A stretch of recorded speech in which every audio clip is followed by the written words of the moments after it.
की हम आपको दिखाते हैं। जब मोरक्को से स्पेन को हराया, मोरक्को ने स्पेन को हराया, जब जीत गया मोरक्को, तो स्पेन में दंगाइयों ने सड़क पर आगजनी शुरू कर दी, स्थानीय लोगों से मारपीट करने लगे।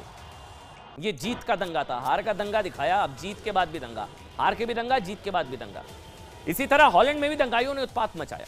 यही हाल बेल्जियम में भी हुआ। बेल्जियम की राजधानी ब्रसेल्स में दंगाइयों ने एक बालकनी में, ये देखिए तस्वीर, बालकनी में लहराते फ्रांस के झंडे को फाड़ दिया। ये अपने देश के दुश्मन हो गए। इनकी टीम जीती है, इनके यहाँ की टीम, फ्रांस की टीम जीती है, लेकिन फ्रांस में मोरक्को के फैंस अपने धर्म की वजह से अपने देश के दुश्मन हो गए। मोरक्को 99% जो है मुस्लिम पॉपुलेशन वाली कंट्री है, एक इस्लामिक मुल्क है।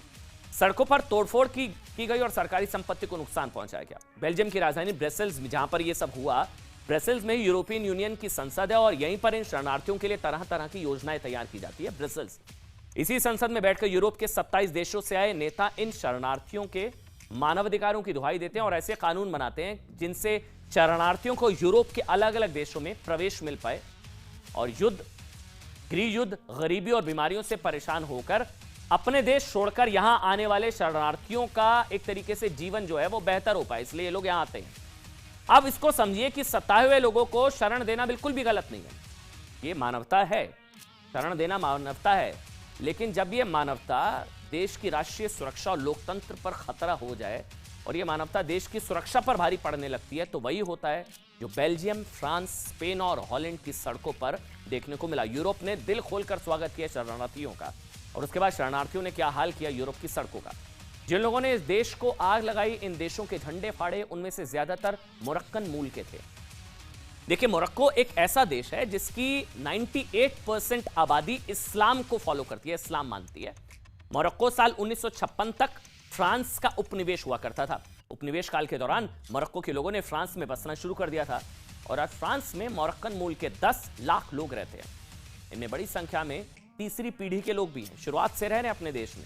फ्रांस जीता तो मतलब इनका देश जीता, यानी कि दंगा करने वाले मोरक्को के इन लोगों की कई पीढ़ियां फ्रांस में रहती आई हैं। इन्होंने फ्रांस जैसे विकसित देशों के संसाधनों का इस्तेमाल किया, जीवन बेहतर किया, अच्छी शिक्षा ली, स्वास्थ्य हासिल किया, इसलिए कायदे से इन्हें अपने फ्रांस देश का जश्न मनाना चाहिए। अपना देश जीता है, उसकी जीत पर खुश होना चाहिए। उसकी हार का मतलब, अगर हार जाता है फ्रांस तो गम मनाना चाहिए।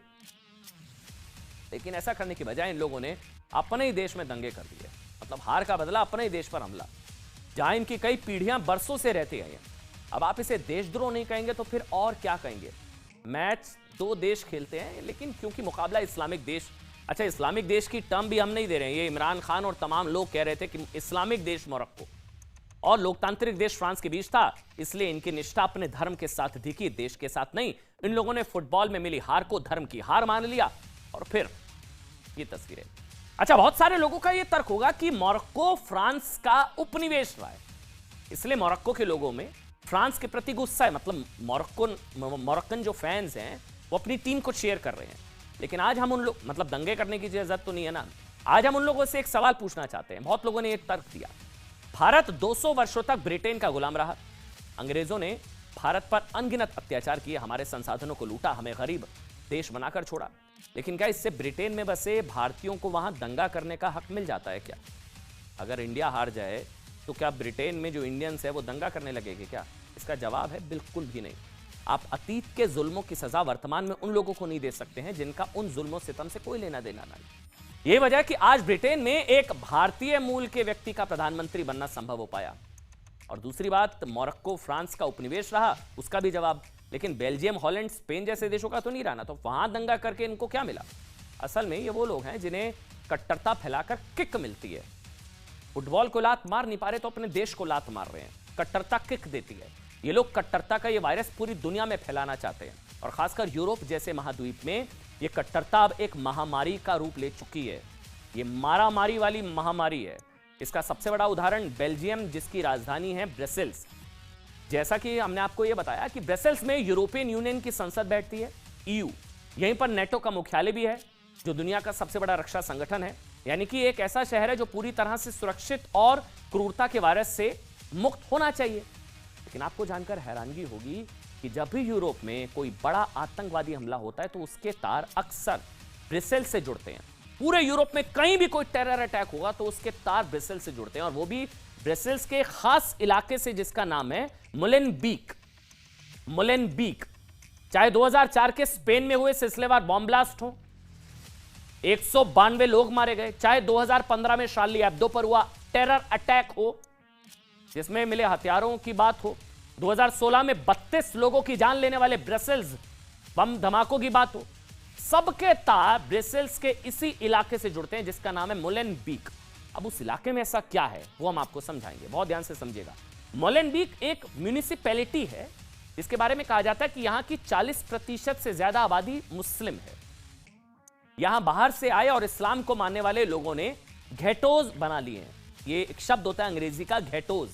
घेटो यानी कि एक ऐसा इलाका जहां एक ही जाति और धर्म के लोग बड़ी संख्या में रहते हैं, एक साथ मिलकर रहते हैं, एक साथ रहते हैं, घेटोज।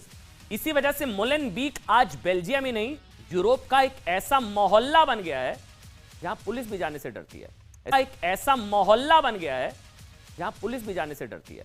ऐसे कई मोहल्ले आप तुलना करेंगे भारत के शहरों में भी कभी कभी आपको इस तरह के दिख जाते हैं। शाहीन बाग आंदोलन आपको याद होगा, जहां बाहर के किसी व्यक्ति और खासकर नापसंद मीडिया की एंट्री बैन थी, वो बिना परमिशन अंदर घुस नहीं सकते थे, रोक दिया जाता था बाहर।